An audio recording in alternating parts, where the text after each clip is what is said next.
யூரோப்ல இவ்வளோ நாள் இருந்திருக்கேன், ஆனா இது என்னன்னு நோட்டீஸே பண்ணலையே. ஆஸ்திரியால ஒரு நாள் சிட்டி ட்ரெயின்ல டிராவல் பண்ணிட்டு இருக்கும்போது சரி ஒரு வீடியோ எடுப்போம்னு எடுத்துட்டு இருந்தேன். ஆமா, என்னது இது? செவுத்துல ஒரே மாதிரி கிறுக்கி வச்சிருக்காங்க. ஏன்டா அப்படி கிறுக்கி வச்சிருக்கீங்க? ஆமா, இது பேர் என்னன்னு தெரியலையே.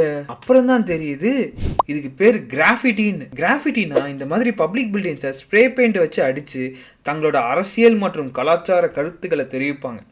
இதை சில பேர் ஸ்ட்ரீட் ஆர்ட் ஸ்கில்லாகவும் பார்ப்பாங்க. இங்கே பாருங்க எவ்வளோ அழகா வரைஞ்சிருக்கான்னு. What bro, very wrong bro. இதை பண்ணுறது முக்கியமாக யாருன்னு பார்த்தீங்கன்னா இங்கே இருக்கிற சின்ன பசங்க தான். மோஸ்ட்லி கிராஃபிட்டி வந்து நைட் டைமில் தான் பண்ணுவாங்க. சப்வேல, ட்ரெயின் ஸ்டேஷனில், இல்லை பிரிட்ஜு கீழே யாருக்கும் தெரியாமல். ஏன்னா நிறைய இடத்துல இது அலௌடே கிடையாது.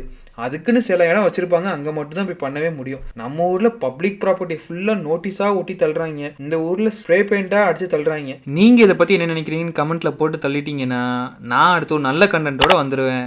பாய்.